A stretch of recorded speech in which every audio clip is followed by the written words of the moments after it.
All right, just got back from picking up our meat at Neil's Meats. We are going to, well, it's just me here right now, and it's noon, so I got to get this in pretty quick. I've been driving with the AC on low and blasted. I'm going to get it in, get it unloaded into the freezer, and take inventory. It was about 377 pounds between the two hogs in take-home meat, and so it was about 890 something in processing fees for the USDA inspected processing. Yeah, I'll get it in and in the freezer and get you guys a total and account of what we all got back. Okay, I've got it all unloaded and inventoried and sorted as best I could so that I can try to find things a little faster. Couple of interesting things that I've noted on this processor versus our other ones, and so we'll just have to be mindful of going forwards. So I guess let's start off with what we got back first. So this was out of Muffin, our cull sow, and a smaller feeder. She wasn't the feeder I wanted to grab, but at that point I wasn't sorting her back and trying to grab another one for sure. So she was a little smaller. I think her live weight was only like 230 or something, so drastically less than we like to do. I had just taken one in for a half customer from a slightly older litter. That's like 4 litters all thrown together, 5 litters maybe, and they're spread out over 1 to 2 months. And there wasn't a real tight farrowing, but that one was 270 something, 280 maybe. I don't remember the number off the top of my head, but I remember it was around there. So a little bit smaller. The sow was pretty decent sized. She was a little over 500 pounds live weight.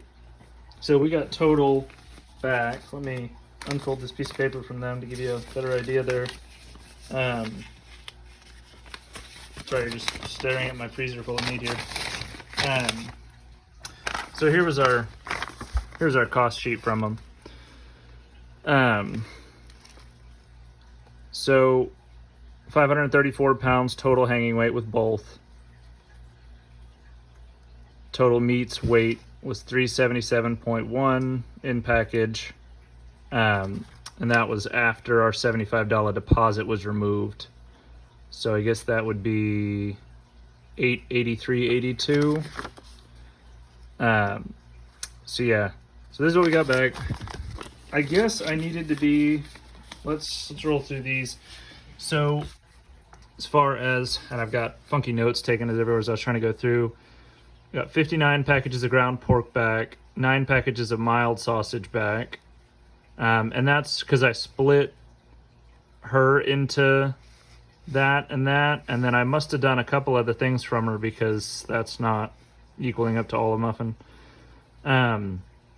34 packs of Italian sausage, German sausage, 34 packages back. I pulled one for us to sample.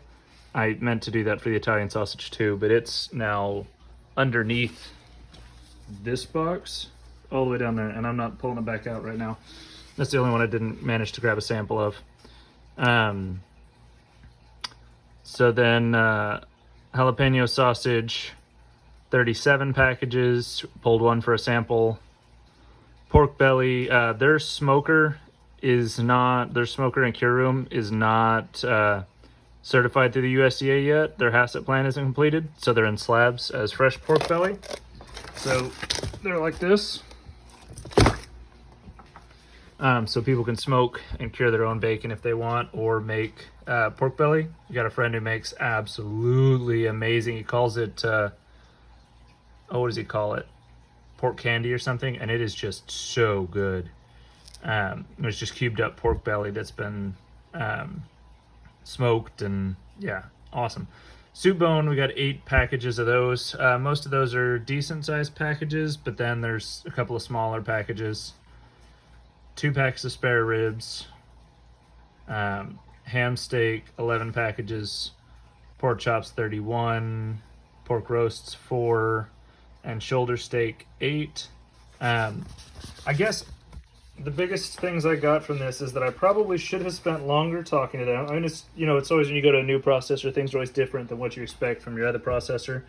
And our other processor, Chad and Bill's, we've been working with them for quite a while now, several years. So they know what we like. you know, we fine-tuned that process with them over years.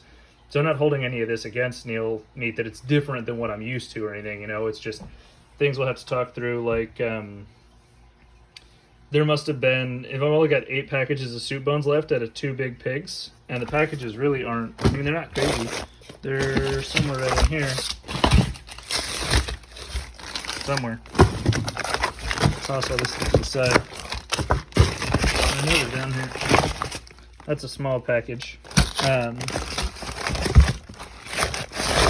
So I got 8 packages that are this size to that smaller size. Most of them are on this size. And you can still see this, a good bit of meat on it, which is fine. I like my soup bones to have a good amount of meat on them, but that's not what I would expect is 8 packages that size back from that many pigs. And that's probably just communication. So for the most part, I got this process the exact same way that I would do at Chet and Bill's.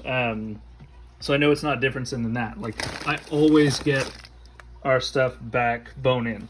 So I know that's not a change. We always do all the meat cuts that we can bone in, and then soup bones on top of that. When I take in 2 hogs to Chet and Bill's, just 2 normal size hogs, not a big sow and a slightly smaller size one, I'll get that. Well, actually, here you go. This is one from Chet and Bill's. I'll get 4 bags like this back full of soup bones from them.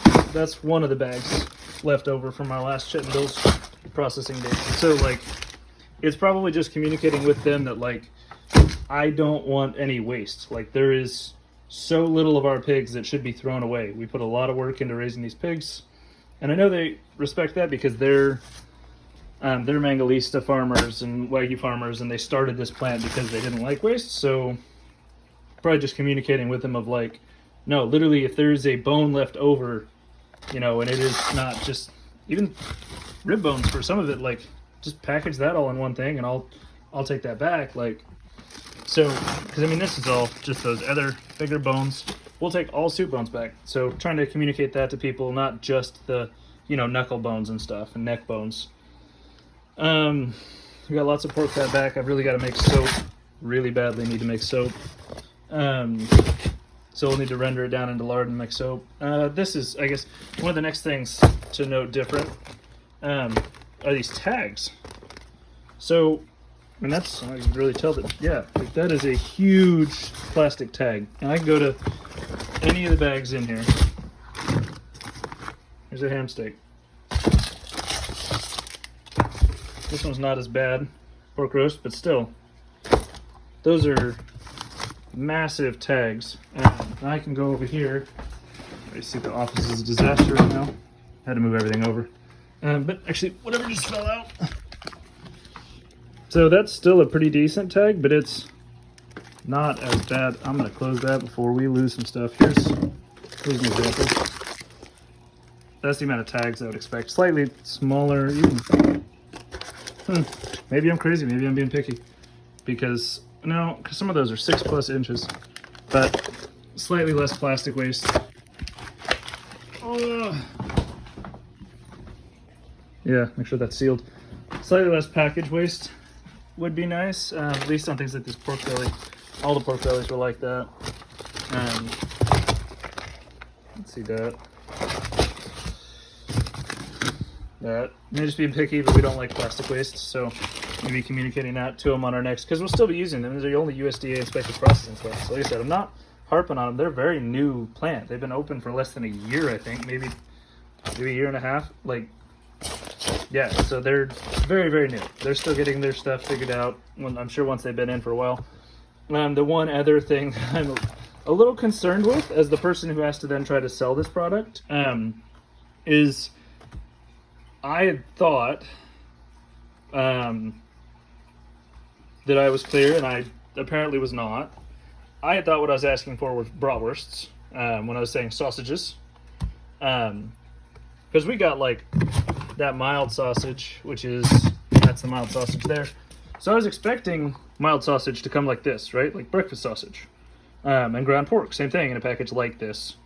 And so when those opened those up, that made perfect sense. But then when they were saying German sausage, Italian sausage, and this, like, I was assuming it was like, you know, bratwursts or sausages, you know. No, it all came like that.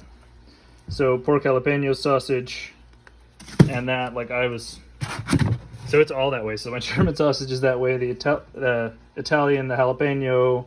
What else did we get? Yeah, that's it. So those ones. So they're all like that. And I'd kind of like, so Chet and Bill's stuff. Hopefully nothing else falls again. They already don't use casings on their bratwursts. So they're like this. They still hold together. But, you know, I'd already thought that was kind of odd and, you know, not normal for bratwursts, because then they do kind of stick on the grill and they'll tear in half. Whereas you don't expect, and then, you know, they don't hold the juice like a cased one does. So they're not as good, in my opinion, as a cased one. They're still delicious, but not as good as a cased one. So this, now I'm going to have to, you know, when I sit down next time to do the cut sheet, be like, do you make bratwursts? And what do I need to do to clarify that? You know, that's what I want. It's probably just talking to them. That's, anytime you have a problem with your processor, like, you just talk things through. It's not, so like I said, I'm not in any way knocking them. This is mostly me. This is a communication thing that, you know, we have a several years long relationship with our other processor, whom we'll probably still use for all our whole and half, because our customers that have done whole and half through them love them, and so do we. So like we'll probably still use them for our whole and half, especially while we're still figuring out all of these kinks, you know, that just happen with a new relationship. But yeah, so I guess I'm going to be pushing, I think using it, I guess, for meals. I will have to try the German sausage and the Italian sausage and stuff before we really recommend those for a lot of different things. I guess the Italian will probably be good on pizza. It's the only one I didn't pull a sample out for, so I'm kind of frustrated at that with myself. I need to pull one out later on. I'm going to close this now. Yeah, actually, so I guess that's all I've got with it, is I need to work with them on, you know, getting exactly what I want, because now I've got to move a ton of stuff that I thought was going to be like bratwurst. And, you know, middle of summer, bratwurst move easy, because yeah, we're talking, you know, main grilling season and stuff like that. This, I mean, we love to use our pork instead of hamburger, so like convincing people to use it as hamburger will probably be fine. But I've got, you know, 377 pounds of pork to move like this, so, and a lot of it is going to be these packages that I think might be a little bit harder to move, so I am a little concerned. And then I think just working with them too on, or hopefully they'll just get better with time, but the way some of this looks, like these are really offset, they don't really look that even, and that could just be the way they're shrink packed. But I wish I had a pork chop from Chet and Bill's to show off here, but yeah, I mean, you can just see that that's kind of funky here, but still beautiful deep red meat. But which that must be, but if it has a 1 on it, yeah. So that's from Muffin, so she's the older one. The younger one, she was definitely much younger, looks more like this. It's still red, but that center is not quite as red as it could be.